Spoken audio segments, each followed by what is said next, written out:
Morning, everybody. Malo tau te mai pongpongi ni ki tau. Toi hoka te tau ki polokala ma tokoni. Nai ton fo ke ma alo ane nai ihe hiwa te koe honga fulu. Ane he ahau ni pe. Pea koe ni oku kai ke te lava whahe alu, koe ni oku hako a e ua. Pea koe ni oku matoi staka peke a pongpongi. Ai te matok foka pongpongi he ni mahengi. Ka koe hange koe lau ku maha koe mea pe me eiki. He nai foke maalu pea koe ni nai awange ki uitou o si I kore ke maha mua o whahoko mai ki polokala maki he ne ki ap masiva. Pea koe ni oku maha mai ki ai. Hange koe lau koe ngawe koe ni koe. Ngawe koe mea whaka o tua o pito pe ngawe koe ni e ku kai ke whalaunga. Koe mea pe ku o hokoko. Hange koe lawe koe ane afi. Na masi aluat ma ok tuku mai makato mau I tua. Ka hange koe lau happy to be here ke tau toi hoko te tau ki ngawe tokoni koni whai koni ki e ua. Lahe mea mau e ua ni lahe au pito. Ko tui koe matangi koe ni ko e ua felt ko nau tolu nei. Ue sia lahi taha. I he matangi koni ko haloti. Ko kai ki o mahino I pe koe mo sio mai pe o hako. Kau kai ke mahino ki au pe koe ngawe pe kau e ua ke mau nofo I heni. He ko nau tolu fok pe o puri ke waka. Hange koe lau, we have to, whatever cards you're dealt in life, that's what you have to make with it. Make the best out of it. Ai koe ni te ulue ki he ku o si hua te tama whae keke o nau si talanoa mo uitou mo I api. Ka te uhulu atu pe ai feitu uni, ai mau koe ni ki feitu uni, ke mousio atu pe, pe tau toki hao at ke tama whae keke. Mōni lai, mohe wāo kua pau I ha te iho,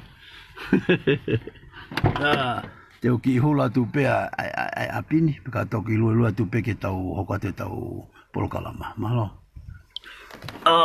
Mosi ope.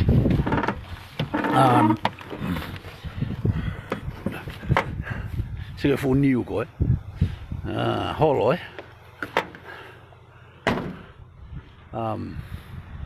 Koe ki toireti Yo, mo manatui ko. This is right in the middle of downtown. Koko loto kolo ni, o nua ni. Koe feitu ua ni. I think this was one of the places that was hit worst. Ko vi au pito. Ka ke toi ha mea he wafu. Ka toi u whare kona nei tu he wafu. Ka ke toi ha whare o toi tu. Ka mousio mai peke. Ngane nofo kone ki apini. Pea kone o kosi ela mai pea tangata interview. Hange koe lau. Mo teu pe ke huka uhila. Ka mo toki shoki e la ke mo. Se koe angane nofo ki apini. Malo. Sige ki apini kau.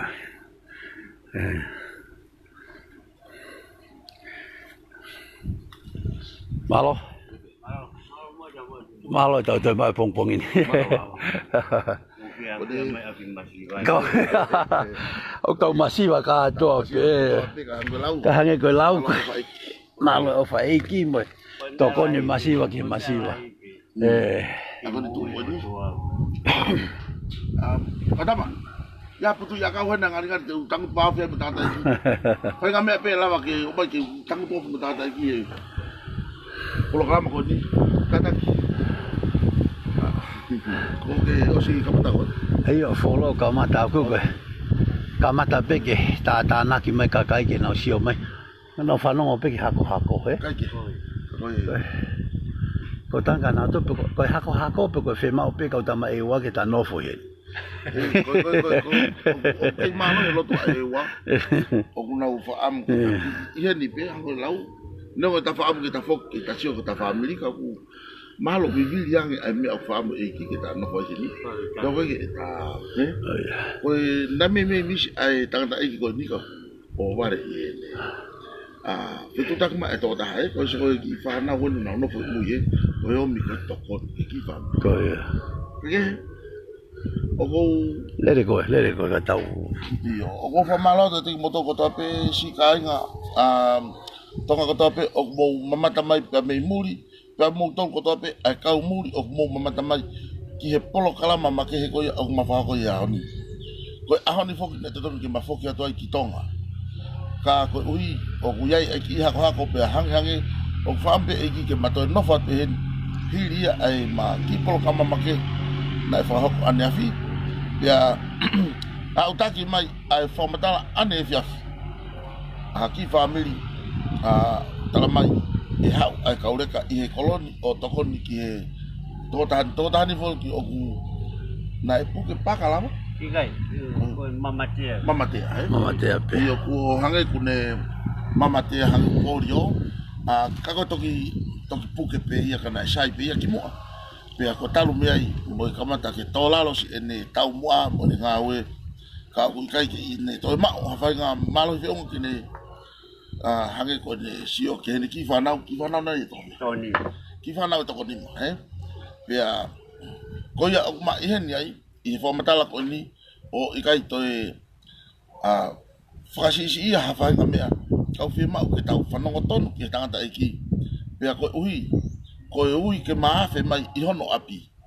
Ko hange to fuke kono afe mai e ki api o la salosi ke tau wakai tonu ki ene nofo mo ene whaka amu viviri. Mahalo pe na ko tau whainga maari eni ke tau wala ni mai o si toko ni ia.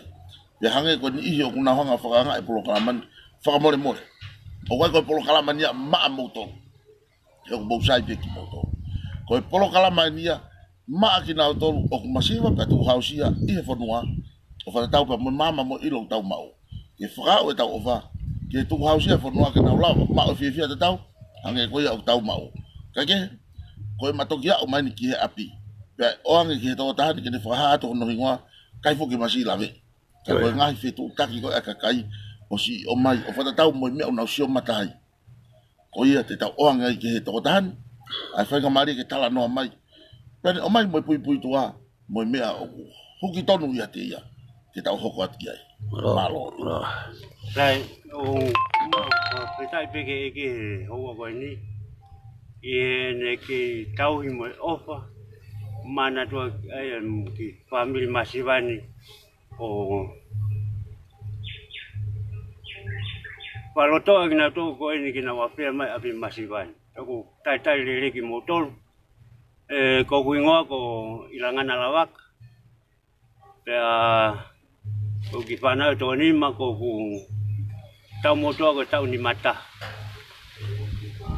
pe nei kai ke ia pa kau pe ia o ange ko en ko tu ku nga ko he tai mini nei pe ngai tau mu kana pe hala ki ko nga ko pa ma pa kasino o tu ngai ka ke lava tau mu pe mo pa kau ko ye ko ki family maro Malo apito ilangana hange ko fa matalana ia nga tau mu na ke fa kau ki o family ka ko moto huia ko to ia ko uia ko palpare ma fa kasino o ku hoko ki ate ko ka ke lava ke mahanga o fa matala pete ma ilo ki nga tau mu ako ia ka ko pe ku ilo ki ai e lava na ki hanga o fa matala mai a o dream pe ko ngahi tau mu ako ia na ke fa kau ki ai ka ko moto huia Kila kita tahu, fe nasi aki.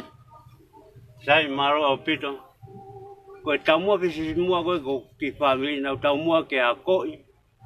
Au ki pana ke na ma wa ka ha ule ke moi. Ke na ulanga ha ke o ki family. Ta ko no pe tamu ke ya ki pale ke na malu me ngai fa ngata ko ta ve pana tula. ta mo ngai ha na tula ko ini maro O ka taki pe ko ki feu o ke ma ho. ko ia Iyo. Kei mo ui pe hoa. ko ia ke mo i le le pe ko ho pe ko ia pe ne fai patongi pa tamai pa e ki fami Malo. I he tai mini. ko ia I o ku i ni pe.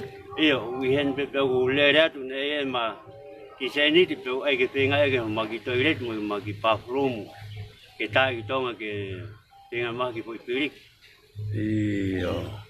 Ai ko ki ospe ki se di fe unha pe moia. ko ia o se pe ki se ni pe ma pe mo ia ka ko toi pe ma ke lava le ki pa room mo ia mo ki toilet Ko e kamera pe no ta mai pe pa pe me lava pe ko me pe ko ka tu pa ki ping fa mo e matapure. Tala no ange ki ho fa nau. Hange ko fa am ko ya ko ke na wa ko. Na ke ya ko to. ko to ni ma ko ni ko tahine ko lai ta ko tahine pe ki ka ua ko tamasi ki ka tol ko tamasi ki ka fa ko tamasi ta ko si ta ko ki tahine tan pai pe no ako i mai ki fa na ko ni pe wo ngo ku ke lava pe ko ria mai re ko ta mai tanga tala lahi ya te ilangana ko ma fa ka ke mama loro ka hoko pe ke mama to pa tongia ko ta mai ki mau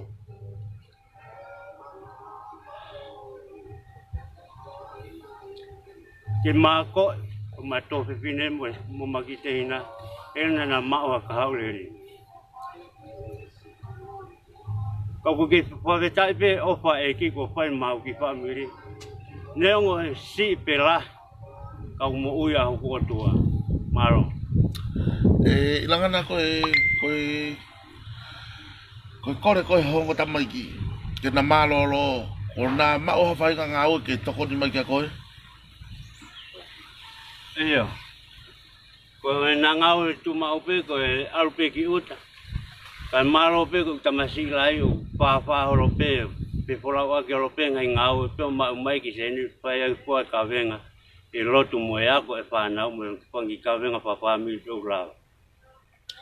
Aya ko tunga o kuya ho family mo finga ke lava aya ko ya o ko fa am na ka fo ki ho o ringa ke ko fa na mo langa ha fa le tu go ni no ni sia sa na ro la yo o lau ke ko ya ko fa na mo langa ko fa le ko yanga pe ko fa fe hui hange ko fa ka amu e lava ke kita ta no mai ai Ko tu pe ma ko tu ko tai mini tu nga pa nga ko ki a pa nga ko ma te ko ro ki pa ki a pa la ko ya ko maro pe mo ofa e ka kai te ka ke pe he ko nga ka ko pa ke tai pe ke ni pa ro to ka kai ke na wala mai ho na ni mama fora ke pu ko pa nga ro to nga ko nga tai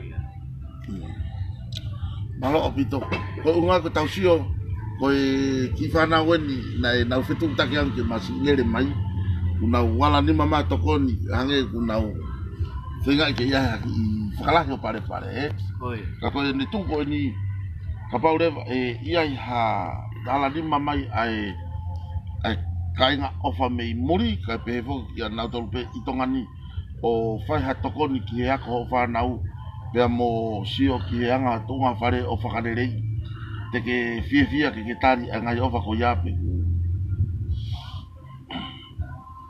maro opi e kai te ulava ke kwasi tu ai ha o ka te ulau pa peta pe ke ki ene palo to ha ka kai o pa te na pe o fa o po ki mai ki pa mi masi vai ko tunga ko nu ya ta mini langana ko ha ai ba wanga mo ui te fito ko family o ku ya ta mini mo si i ke mana vai mo ui ai i ta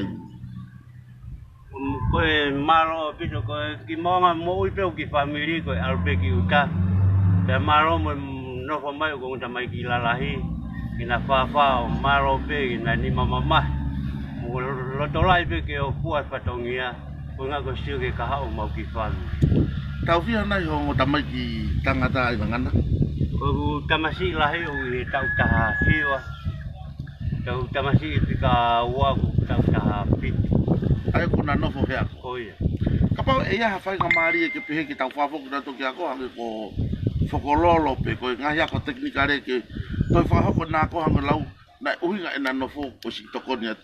Kapau e ia hawhai ka maari ko ala mai e kakai o tokoni ko e mo family pe a toi whawhoki mo e whanau ke nāko e teke whiawhia nai ke ko unga ko sio ki hona ka hau hange ko tau moa ke whakako ina tolu ko unga ko nau ka hau teke whiawhia nai kapau e o matuia.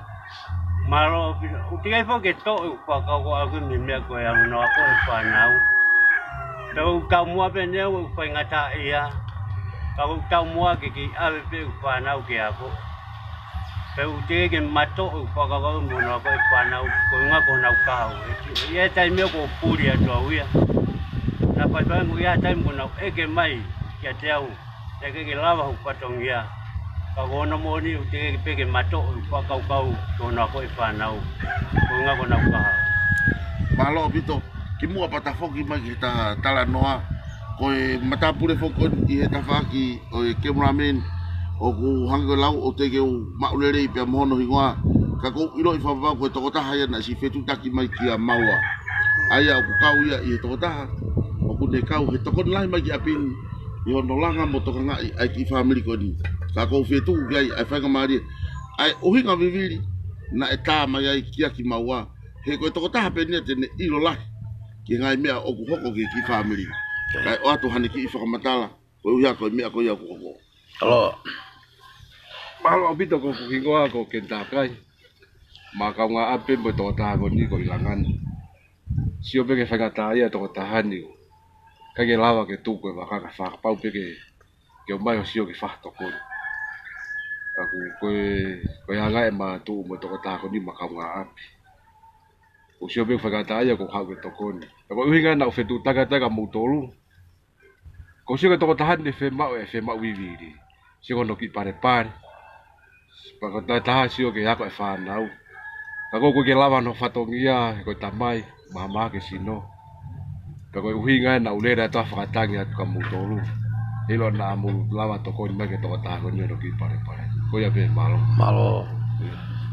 malo bito ko hanga o mahino ya ko uhi ko ke to no fo pe mo ko me ka nga api o ko tau ki to tahan ya hangi ko lau i tau hoko ko tau hi o tau ka nga o tau i nga o pe ai o tua ya ko ui o ko ki ma ke fetu ta ma ki ma o pe ma na ko me ai hako ai ko mama te mo ke na me ni fe foko mo api ka fi ma o he ki ke hoko a ene nga o ko uya ko si o tau ka nga pe hin ke tau hanga o to ko ke he ilangana o ku yai ai fa amwa yai ai ni te na wala to ko ni mai mo po a koe pia mo to ta ko o ku no fo yo ta fa ki e fa amo o ku fa hoko ko ki fa na o ya ko to ni ma si no fo ai ta ai ma mo ta fi ko mo ta mai tangata ke to ko ni ke na si yo ki uta ke ma o ha mo ui ke hoko atu ai ako ai ni ki la lo ka ko ui ku puke to ta hani o ne si lave ko via e ma ko ia ko mamatea de polio ya ko ke to lava no fa to ke fa ta mai o tu te tau hogo le tau tolu ko tau hi ke te ia o fa amo ke tau to ko ni ia pa mo ni fi ma ke e ka ke to fa lo e ta la no tu wa mo ke to ta han ke ne va ya ai me o ku ne fa amo ke tau to ko ni ki ai ki mo ya to fa o sa e tau polo kalama mo to ki hulu atu ni cameraman ai ki nga mo ki ka tangata una o mai o to kon si fa tai mo ni e o nge ya kai ai malo pito mo tu pe mau lai me o pe mau to na pe ko tau mo pe ya ki pare ki mal ki family le uke ke lava e ho kuivi ke fuanga ngai pato pe fa patongia ko ki family e ko nga ko no malu ki na tu me ngai ha pa na tula ya ko tu ve mau mulavi mai pe tu ko nga ko ki pare ko ta mo pe mo pa kau ya tai minai ya ki pare le e malu ke ki family malo abito ilangan na pe ko fia ko hanga ya mi ko tau tap hanga tonu pe o te mana tu ki tai mina e ki e ki ke kui Koe ha mea te toko na toi pe te whai ka te koe. Koe rea koe ai kui eiki ke u ape. Pea koe ia nai whaka ākia ia. E ahoni, pe he ila ngana lahi ngai mea ia whai kia ai viviri. Pea moe ngai whi mau. Ka koe mea umomo ataha mai. Ai mua hano ki pare pare. Ke whakahau whikai e ne ki family. Tamai tangata e toko tolu. Koe ne tahini e toko ua. Tamai ke hine e toko ua. Te tau wala nai o whakahau ki family. Koe te tau si tua pia mea. Te tau whakahau nai o tau lau maari e. Te tau ofa ki he masiwa. Koe te tau toki hange ko tai masi. O kore toko ni whae tāka koe te iaha whainga maari. Kai ke ko tau whainga maari e eni. Te tau wala ni mamae mo teu teu. Ki motolu ko tope o kumou mea mai pia mehe ope. Ko tai meni o ki motolu pia mo ke mramen. Ko haha mo tokoni mo mo ofa. Te maulau ia koe koloa. Ki mo apato whafok mai ka te mautolu. Ko mo tai mi eni ke tau whetano aki ai. Malo. Lo. Hingo kaka, ko heko hingo kaka to Ilangana lava. ilangana. Ai hingo fide mutua. Kali ko fide mutua o kune lava fai o bunga oe mo alo. Liriola lava. Liriola. Liriola. Lava. Liriola la vaca. Ko hingo ne hoa. Ai ka pa ko ha mo si tokoni ko hingoa ia. Liriola la vaca. Lirio, ko haka hingo liriola la vaca. Liriola la vaca. Liriola la vaca. Ka ki post mai na akanesi please on the he all comments ke fra pa ki mai ke ilo. Ko ha ai fika telefoni.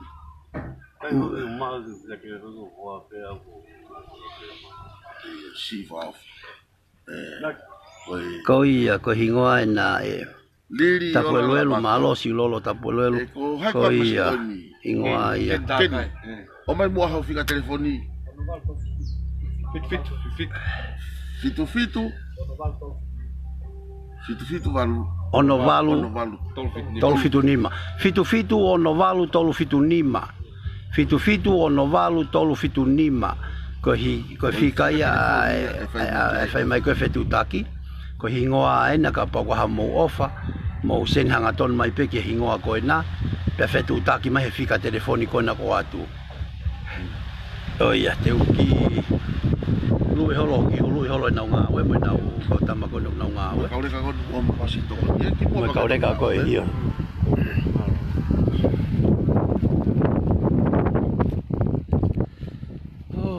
Ko ni mo si ope. Ko na uki fetu no nga na me akai. Papa da tufi mai pe patangi o si ai ngahe ki pare ko ni. Si ke tafwa. Tai malu be tai ua. Ko ia.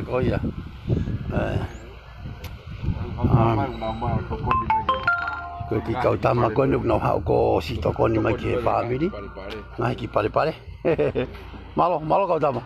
Ko ki wa papa si tana ki mai me tufi mai pe me matangi me ko papa ko was used. Papa used na. Ko na ki fare. Mo si ope. Malo. Mo si o mai pete. Ki pare ne. Ki family ne kau kiti. Hange ko lau every time mo tau ho. Pare kau betul ni puhi mata. Iyo na puhi mata ngai ko ki foi. Ko ki seki ko ki fare kau ko na ki fa va ve pe ki olunga ke na lava fa ma. Te tau mai pe matangia ko ni o ti ke me ya.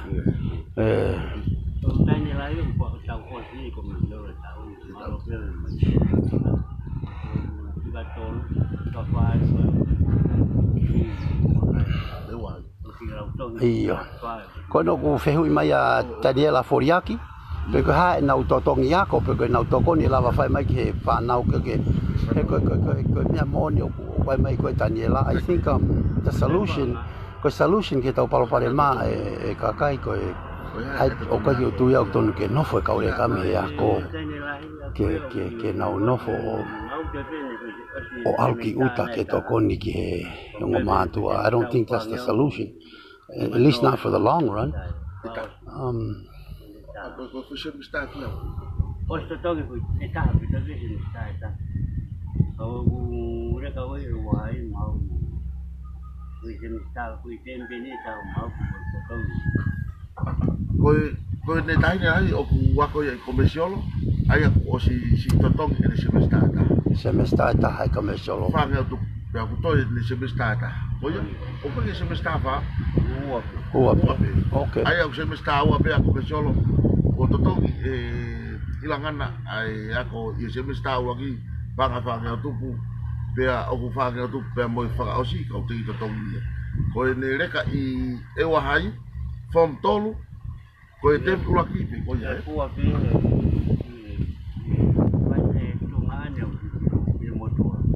no ko be ya na to ko pe ka ti mau tu ko to o si ai ko tu ngai ku ai ni fa na o ku te ge baino be ko to ai ko pe kai ai ko foi to ko wale ba ku no fo ka ko hanga ko lau ko tau mu ma lu ngata eken te ke lava ko fa nga mai family Iyo. Kai fa fo ke ko ta ma ke o ke ha ko tau wala ni mai pe ko to ta ni na ta ma ke mawa o mau te pato hono hingoa o keni pe a koia te mau tukupa e tokanga mai ke mea fafo mea kai ke fae a family ke no moia kai fafo ke ngota mai ki hako ka pau te moulava o toko ni mai ai ke na si alu ki fololo o fololo o ga engineer o ga kasa o ga tufunga ke a ko ia mau certificate pe a pulava reva hala pepa ko ia o ave ki na tolu kinu sila Australia pe ko fisi pe ko feitu upe ke na ma ngawe ia ila pe ba ko ia pe na motongan to sayang pe saya pe mo ki vai ka ke o ka ke tau fa am ke hanga ko tano atanga de ki ene fa amu ke fa ko ene fa na ko ia ko ena ka hau ka ko moto hui ia ko nga ko pu ke ko ko ki ai pe ko ia tau fa tangia te malava maua fai ai ngahi mea ka to itonga ki fololo mo ka feitu ko ia ke fa hu ko tamagi ke nao ke ma o hana ka hau kaya hana family una lava o tauhi ko tunga ko ni ki hana no fo masi alu ki uta mo heka i hevaka namo fa no pe i hevaka panga fi tolono o ngawe ho ki tamsi ko ngawe fi tu ke ka me ko ka ke te ina pe na ro pe ngawe no ma ta ko o ma ki na to tong yo pe o ko Ngau ngawe to to ia te o pe. iyo pe mo fa uta nga ki ai Ai ko foi feu ne ta tu fa fine ko na sia ta me o fa masima. Pe fia to to nga ko me mahu inga o pitoia. O mo ki ma fa fu ke te mi. He ko ilo ko tonga o iyo o se besta o se ai ko foi teme ta ha panga anonima. Ai pe teme fa. Ai ko te auto no mo te auto no ko wa nga ono no ia. Ai foi tau ia. E ke mau pe mo fa fofua o ko ono nima ki tem. o ia Ai pe ko foi tem o fa. So you guys get the idea. Pe ko no ku to me offer mai ni tata ma sponsor JF Tapu. He mai JF Tapu ke to mo hawangi au ke siri ni ko no ta alhol a siri pe ko na JF Tapu ko no ta alhol mo ya an hawangi au ke kamata ke mea fa vivi ko no fi ma he taimi ni ka tau to ki hio ke to tongi mo mea ko toa fa malo tap ko nga ka po ki hanga o mai pe fi lau pe hena ake hanga lau na ke fa ta mai ki mare holo i feituni o fa fiu i ka kai i tai ke ya ko i hango pe ko hono tai mi to tongi mai en pe ko ka ya hata e to la yang en to tongi o ofa i ka kai ni ka ko che ya tap a che ya tapu pe ko sone tapu a hanga ko lau pe o to tonu ke o wa te tau to tari pe ka tau family pe mo tau ngai mai ni ke tau toki tokoni ka kuhange ko lau tau tokoni of kalasi ko tau taki taha i fu toko lahi o ku ma wai ai hango lau ma wai mano mo kilu mo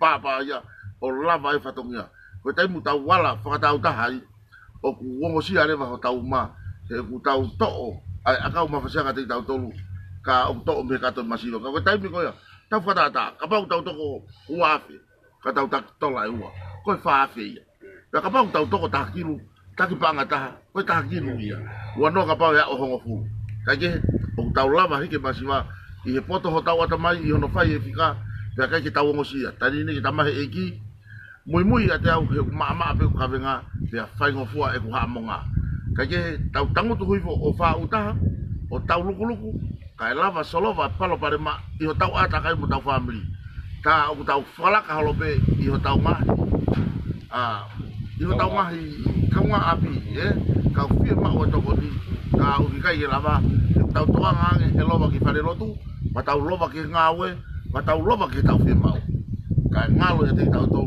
so tau ka nga i ho tau aki ke toko ni koe aho e o hanga he eki o maha whainga maari ka te tau tau ka pau koe aho whakao sien koe ngahi aho whakao sien ke teu e tau mo ui e teu ia ki ai masiwa he koe mea fua koni o mai he eki o kune o si talamai hanga tonu pe he ikai au pito teu tari a moto alo aki motolu he koe ki ilo aki motolu he na aku i he ngai feitu koe ni ka na e ikai te mo wafe mai ki ate au koe tari tonu hia koe ai fie ma oni he na e ane fe te mausio hofofo ngā pe ko koe tonu na ke i he ngai feitu koe ni tamai ki ko whai ka tau si hifo ia te koe ko whai ia ki ate ia ko whai hamea ki ha masiva ko whakahoko ia ma ai eiki koe tonu pasikaya ai lotu i he mea fua to tonu ko ia tai aunga e tau aluke lotu pa tau wo ka tau whakalaka pia mehe masiwa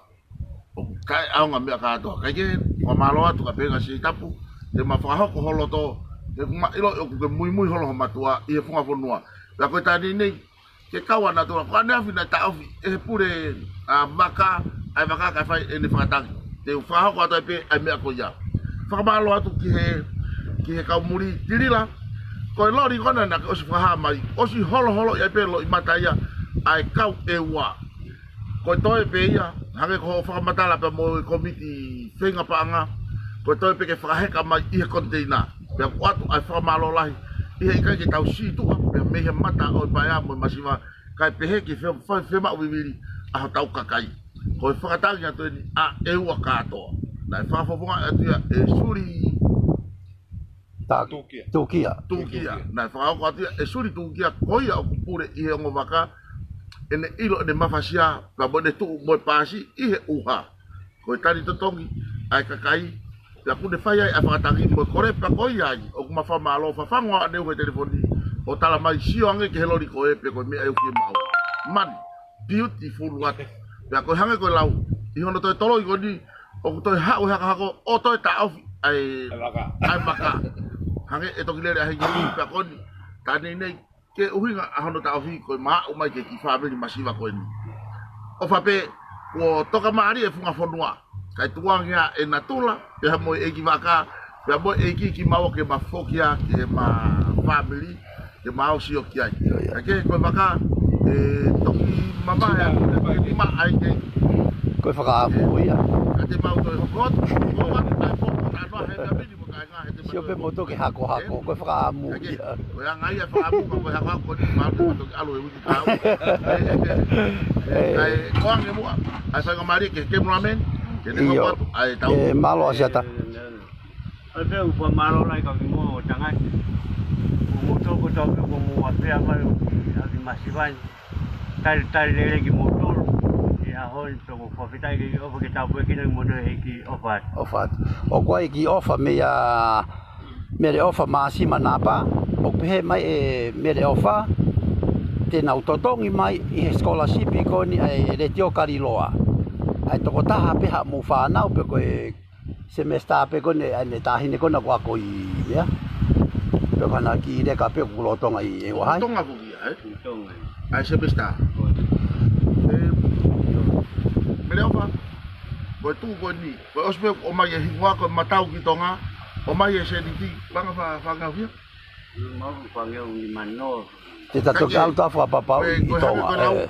o va tu pe ke ni mangea o pe ono ngea ko nga ke utu ai pe mo e mamelele e fa ngea tu mai no fo e fa ngea tu ai totongi ko e matau pe ki tonga o totongi ai ako ene tahine kono tau fa o si eni ya fa ampe te mo toko ni makiai ka ko mo tolu kona hange ko foriaki mo fa more ko e fika telefoni ena ke fai makiai fetu taki si totongi ako ai ki fa nau tu ke te mamui mai pe ka pau e fa pau e loto o ngota mai ki kona malo lo o kuna to fie foki ako tau ta hiva mo tau ta fu ke tu yang ke na malo lo me ya that's not a solution you know for me ko solution ya ka ke ko tau ta to ka fu ke tau to ka ai si matu mo ka hinga peheni ke o na ha ko pal pal ke si we si so ko me an ko ta no ke si pu ke tanga ta iki pe o si ai mo fa nau ka ko fa mu ko fe tau tolu he ta fa mo ta fa aki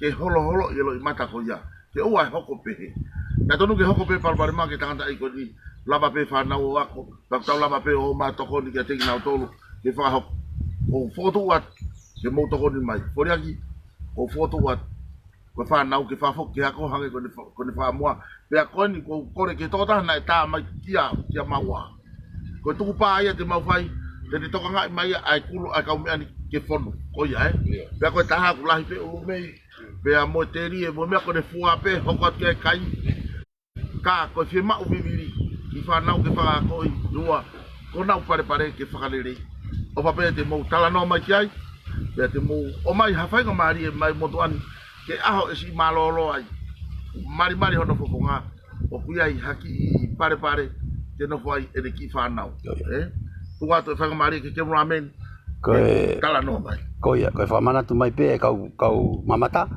ke fo ke ta mea o fa kona mea JF tapu ko JF tapu ko api ko to ko mau tu ai hange ko lau o so mai pe JF tapu se ni ti ke ma al holo moia pe ko ia pe pure ke tai mi ko pe mai ke ave ko ave ia ko mi alahi malo au pito JF tapu malo au pito hange pe mau hafu million a pe mai pe ke fo aki mala ke ato leo ko ke mala ka se di teria na mala ia ka ke ita mai pe mala ka ko te ke fia si o mau ki kakato pe ho silini ke fai aki e tau nga we pe hange mai e pe he hatapu e hongo fulu i e tau pulo kalama o mai ha silini ke malu e holo mo ke automatic pe mo pe mai o ang ko uma ko fe ma bibiri pe o ang le vai o hange ko ni la kana ko me o fana ko o mi ta malo atu mo e mo to ko to ko mo wa pe ma ko bibiri o tai le mo fa pe ke iki ke ne sta pe ki na mo to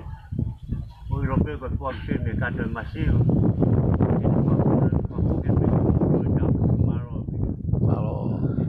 malo apito hare ko motor ko na mo mamata mai o ilo pe o te ga ke mo fu mateu te fe unha la he ngahi lockdown ni ko o fa hoko ta ge pe ni no ta ma amana ke le va pe en ata ka tau hange ko lau kai ata fa ke tau matu pe te mo to ko ni mai o wana ngalo e motor ke mo hanga puke e tau ngahi live ko ni e tau hoko atu mo mui ke te mato e foki mai te mato e foki mai pe ka ilangana o makai pe mo toko ni mai kai pe kai okto ia mo pe mai e tapu ki ave ki hango ke ne toko ni ai ko be ia ta ave ko ta ki hango ko ia ke ko tapu o kwai le o nga foki o ke o la puri buena tula betare ni te tamasila okay wala la la pene tamu pe ki alpia ngal ai ko pa kau pe wi ke o me kai ne ta uni ta avera tamasila ke o fe tamasila wa ngari kawa na skore me pe o te mo pe na tamai o na ta ko hango ya ai mo ai ko tau hanga o fika e to sai ko e lai pepa ko ne great me hako ke toko ni ke o kapa fe mau e pot nga ngoe e qualify le vai ke an e ka ko ki tamsi lai fe mau ko ki folo io na tula aldo na tula mo na tai kai ke e toko ni le vai io no na tula mon tari ni ti ke fa fa aki ene fa nau i ka hau kai ke o tau ta no fo ki ilanga na ko ilo ton ho fa nau na ke fa nau Pe heke ki tau teke nau tau ia mea o koe ke nau tare ni ki ai. Ka koe tau tano ko ni. O ku tau tano hanga tonu ka mo kakai toko lahi. O na mamata ke tau whiwai vai aki. Ke to o kawenga mafasia. Paka ki ngata ai. Ke ngoi ku ke whiwhia pa ke mohi whia maari. Ka ia hao aho. U ke ilo o kuai ka hau lerei maha o whanau. Whiwhia. Ka ke Kore mai a mereseini. Ke ki alfa ha moa ngehe lahe kau. Ha mo na fie whanongo mai mana tifuku le live here tio ka pau te ki lava ki whamalala ke kau sore. Ua lewa fo i lau. Le koe ngangu wha Samoa. A wha pia ngangu wha Samoa i o tō. Wa ai mai. I le maa ki kiwa o maa ko wanganu. Se wha molimori lava. E iloa pia wha tautala wha Samoa. Ai lei wa lewa fo i le koe wha o ngā fo i wha Samoa ia. Ia, tālo whai a o tō. Ia. Wha molimori lava. Rei wha pia o. Whai aku lau kaukala i le tautala wha tonga. Sui lau mawhau wha pia. Oso wawe automatically wha pia. Oi, oso pia wha Samoa kuloa. Ai wha molimori lava. Ma polo kalame sue kainga maki kiwa o re anganu. Ia, wha iloa te o tō e se kupe pe fia manga o sosoangi. Mo le ainga manga o mia i le tala o le tuspa ia o le tala le rei o le ali wha aola. O le tasi lea mea wha makonga chachai kako. O le tano tatou lima fia sosoangi ia. O tatou lima wha aola si tatou ainga. Ainga wha apengi. Ia wha molimori lava. Atu lo susunga.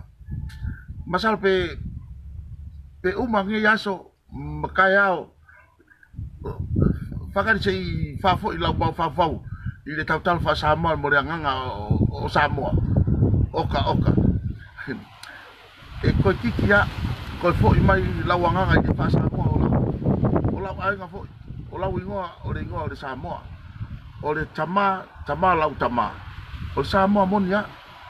Ia. O le winga lea. O langa ingoa o Sosaia a. A o le matai ta uanga i Savai. Masal po palauri faala ele yo au yo. I Samoa a. Ala e malama ya o fa Samoa. O le winga mako. Ulanga o le Samoa. Ia. Ave foi fa no fonga ia o le matai o Samoa. Ave ese loa sa ia.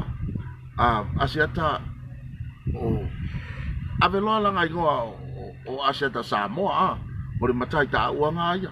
Ia sei o lau tupulanga nga ia. Wha molimori ato le au Samoa umala e wa ai mai. Alo whati te iotou. Ia. Malo lava soifua. Kau foki ki whakatonga Koe unga Malo. Koe ni malo lava pe. O ki i tau wha atu i he whakaha moa. Pea ku mou tolu kota o ku hanga mai me he haa moa. O whape o ku mou hanga mai no e tau polo kalama. Pea koe polo kalama ia koe kumi ki he masiwa ke hake aki. Ko tau hake aki anga e tau ofa ke mata o pai a moe masiwa. Kai kehe oange ai taimi whainga maari whaasko ni ki he cameraman. Ke ne whai atu e tau whamatala. Kai malo ho mou mea mai. Ka mou mea Whamalo at peke mo tolo mo silawa mai ke tau programa. Mahalo mo whanongo tonu mai peke molti ko e ma programa. Alo e hamo, alo whakatonga, alo me whakapalang, alo me whakamiko. Iyo. Molti au pito. O whatia mo tolo koe no ku pehe mai e TF tapu, o tu emo re foi to kone ta. O kore mai TF tapu ke ospe lockdown ni te ne hau. Ke mo tātānak pe mo tolo mo kimia koe mau, ka te ne hau yo langa whare ko iru. whakawhita. Ospe lockdown ni, malo TF tapu. Malo tapu. Malo pito. Ange ko lau, o se tau ki interview ko i heni. Wha malot ka mo tau he. O mo lava mai ke tune in mai ke ni. Mahal ko mea mehe eiki ke ma. Ke tau whe waka e aho ni. Te tau whai peho mo loto. Te tau whai pia mōlo tō o kwai mahalo ki whaamire ta. Pea koe ua kone o kutoi asi mai pe o ku kore ke mahalo ki ai. Pe hange koe lau e ke tuku ia. Koe ngā pe ke... yeah, okay, sorry. We're gonna switch from Tongan to Samoan. Now we're gonna go in English. We want to thank everybody that's tuned in for the program this morning that we started with this family that is in need. We're here this morning to do an interview with them, and that interview has just ended. We'd like to thank everybody for their donations and their help with this family regarding the little place that they live in and the help that they need from us. We thank you guys all for helping. The program, we're gonna keep going. We were supposed to go back today, and the wind has stopped us again. So we were supposed to go back Wednesday. Now we were canceled till Thursday. Now we're canceled again until tomorrow. So what we're gonna do is we're gonna make good time. We're gonna make good use of the time that we have here in Eua, and we're gonna do a couple of more interviews here with the people that really need help after the storm. And we're gonna end up our program probably later on today, showing you guys the wharf, the graveyards that the bodies were where they're swept up by the water and the waves, and we're gonna show you everything, that damage that's happening here in Eua. We're gonna show you guys everything before we go back tomorrow morning at 5. I'm glad for you guys to be with us and to watch this little program, and we're thankful for you guys' help. Like I said, when you guys send help, we ask you that you send it straight to the family, that the names that we give you, and use their telephone numbers to keep in contact with them. So everything is, so everything is transparent. Nobody's trying to cheat nobody. Everything is transparent on this program. We're very thankful for you guys' help and for all you guys' love and support for the families that are really in need after the storm Harold that passed, the hurricane that passed. I think Eua was hit the worst. I've never seen damage like this before in every island. So thank you guys.